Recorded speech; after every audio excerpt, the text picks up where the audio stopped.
3 months ago, we swapped our Model 3 for this new 2022 Model Y. So what do we think?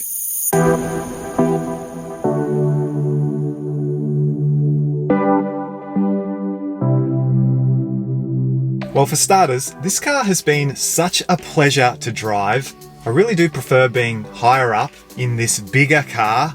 I feel safer. I feel like I have more visibility out of the front windscreen, not so much out of the rear. That's pretty poor, but in that case, I just find I'm using the cameras a lot more than I was in the Model 3. I love having the extra space and the practicality and the utility of folding the seats down and putting all sorts of things in the back. Especially for Cooper, because sometimes we have him in the boot and we end up putting the seats down like this, and he's basically got a master suite all to himself. The white seats have been phenomenal. We had them in our Model 3 and absolutely no regrets. They're easy to clean, but for us, we also find that we're hardly ever having to clean them anyway. They just kind of elevate the whole interior of the car. They make it feel like a spaceship.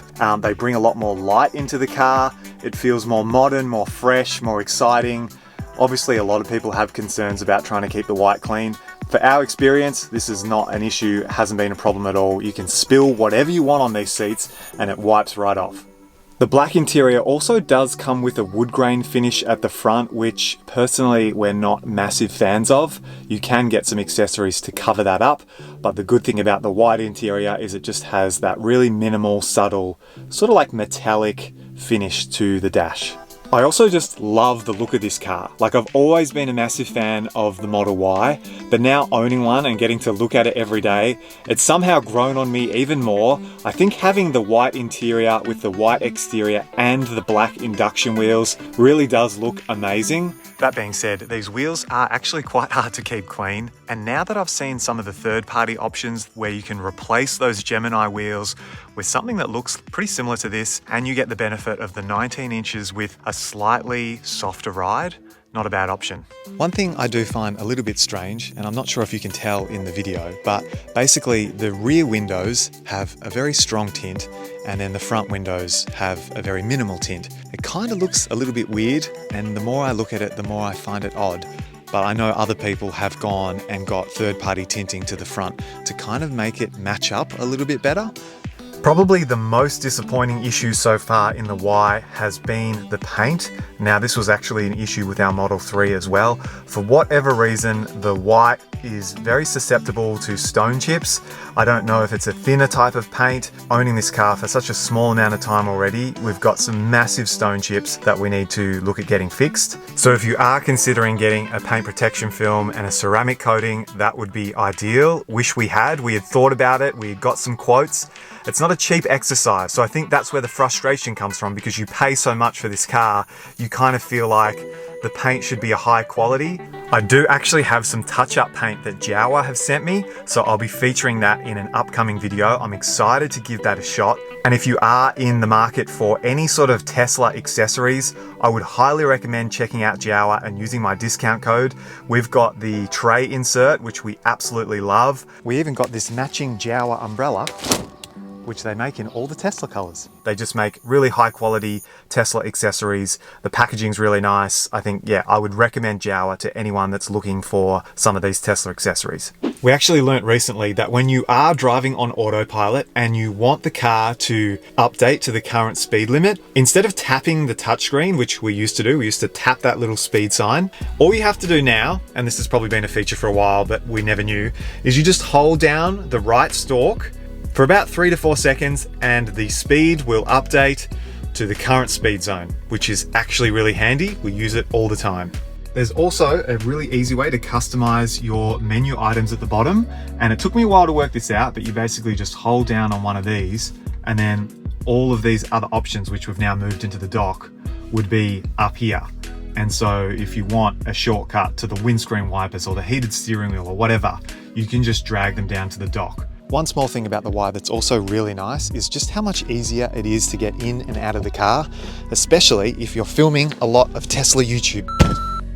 When it comes to charging, we're still using the UMC, the Universal Mobile Connector that came with the car. We just plug it into a standard outlet every time. We did this with our Model 3, and for us, even living in regional Victoria, this is not a problem. So yes, we will install a wall charger at our new place, and that will make it more convenient, and it'll mean that the car will charge faster overnight. But it's interesting to note that when you are using the slowest cheapest form of charging the car, it's still fine. Like, you would have to be doing over 200 kilometers on a daily basis for this not to be working for you.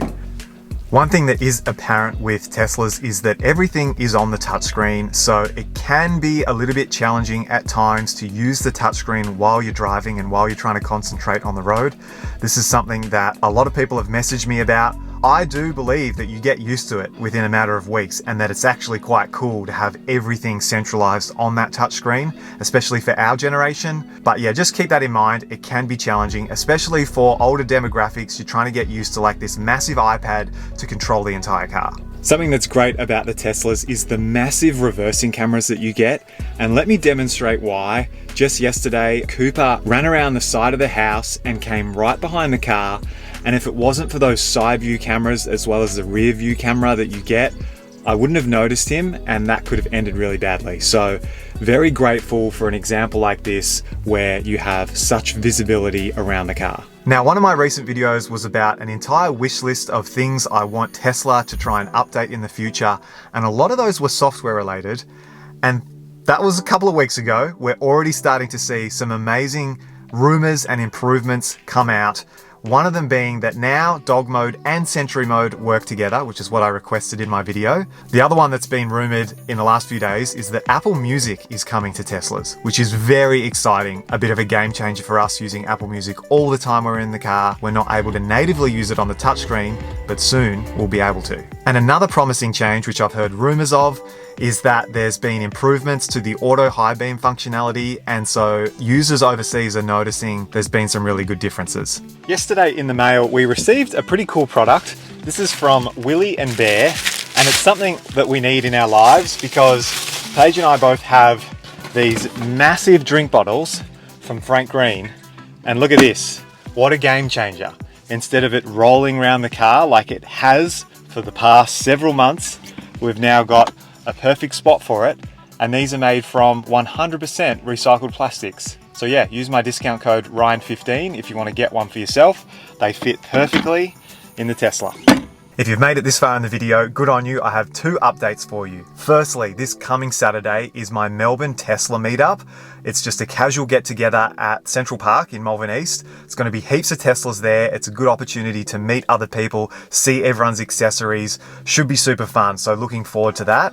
The second update is exciting news. In March next year, Paige and I are going to be attending the Fully Charged show in Sydney. So we'll be driving up in the Model Y. I have discounts for you guys if you wanted to grab tickets, but there's going to be a heap of really interesting stuff there. I'm going to be speaking on stage. There's also a lot of electric cars that I'm going to get to see for the first time. So I'll try and do like a walk around video and maybe some test drives. I'll likely also have a meet and greet booth there for the weekend. So yeah, I'll keep you posted on that, but I'll leave the link below if you do want to reserve tickets for that. Anyway, that's enough from me. Looking forward to the meetup this weekend, and I will catch you guys soon in another video. All right, thanks so much for watching.